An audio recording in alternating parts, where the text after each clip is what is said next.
আমাদের বাংলা ভাষার কিংবদন্তি কথা সাহিত্যিক, শিল্পী, গীতিকার, নাট্যকার, ঔপন্যাসিক, ছোট গল্পকার, এমন কোনো দিক নেই সাহিত্যের যিনি তা করেননি।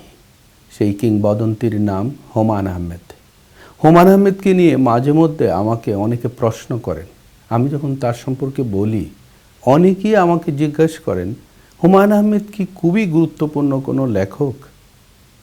আপনি মাঝে মধ্যে দেখি তার সম্পর্কে বলেন।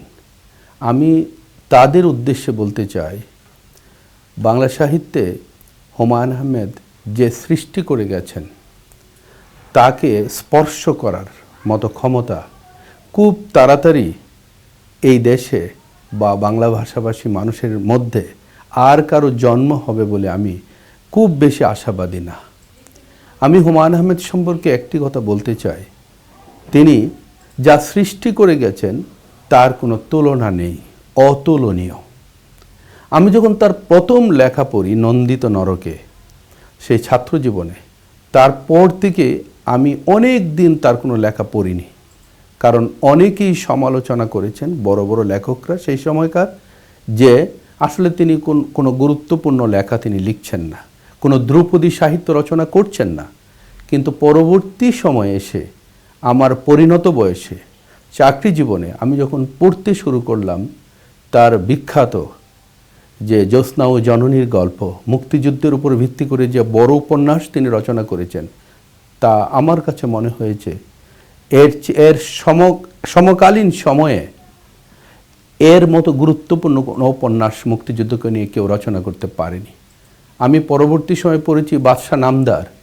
আমার কাছে মনে হয়েছে সম্রাট হুমায়ুনকে নিয়ে এত বড় রচনা, এত নিখুঁতভাবে উপস্থাপন এই সাহিত্যে কেউ এর আগে করতে পারেননি। এই সৃষ্টির পেছনে তিনি নিজে লিখেছেন, তিনি কত বই তিনি পড়েছেন দেশে এবং বিদেশে। মাঝে মধ্যে আমার কাছে মনে হয় বিশ্ববিদ্যালয় পর্যায়ের সকল শিক্ষকরা যারা ইতিহাস রচনা করছেন, যারা ইতিহাস পড়াচ্ছেন, সকল শিক্ষকদেরকে আমি বলবো বাদশাহ নামদার অন্তত একবার আপনারা পড়ুন। তখন বুঝতে পারবেন সে কীভাবে লিখেছে। পরবর্তী সময়ে তার রচনা আমি পড়েছি একে একে, তার দেয়াল, তার পড়েছি মধ্যাহ্ন, অখণ্ড। মধ্যাহ্ন পড়ার পরে আমি অভিভূত হয়েছি। ফয়জুল লতিফ চৌধুরী বাংলাদেশের অন্যতম একজন গবেষক এবং লেখক। তিনি সম্প্রতি একটি লেখায় তিনি বলেছেন, এই তো মাত্র গত সপ্তাহে তিনি একটি লেখায় বলেছেন, যেটি প্রতিদিনের বাংলাদেশের সাহিত্যের পাতায় প্রকাশিত হয়েছে।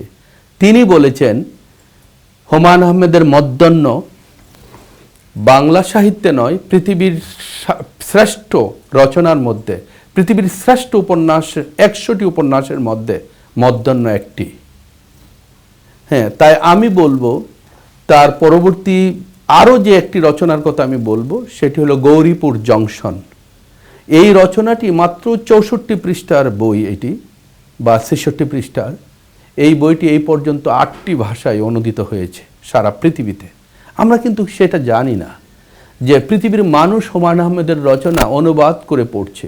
একটি কথা আমি না বললেই নয়, দর্শকরা আপনাদের অবগতির জন্য বলছি, গত 2 বছরে আমি 3 বার কলকাতায় গিয়েছি। আমি কলেজ স্ট্রিটে ঘুরে ঘুরে বাংলাদেশের কোনো লেখকের বই আমি দেখিনি, আমার চোখে পড়ে না। কিন্তু প্রায় প্রতিটি স্টলেই উপরের দিকে হুমায়ূন আহমেদের রচনা সমগ্র, হিমু সমগ্র, দেয়াল, মধ্যাহ্ন, গৌরীপুর জংশন, এই জাতীয় বই আমি কলেজ স্ট্রিটের প্রতিটা স্টলে আমি দেখেছি, যেটা আমাদের জন্য গর্বের কথা। কিন্তু বাংলাদেশের বড় বড় লেখক আছে, অন্য কারো বই আমি খুঁজে পাইনি।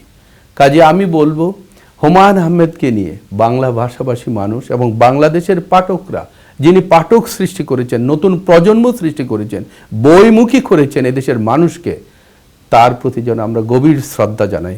আজ থেকে 12 বছর আগে তিনি প্রয়াত হয়েছেন। 1 যুগ পরেও তিনি বাংলাদেশের সমস্ত বইমেলায় বেস্ট সেলার। তার প্রতি আমাদের কৃতজ্ঞতার কোনো শেষ নেই। তার আত্মার শান্তি কামনা করছি।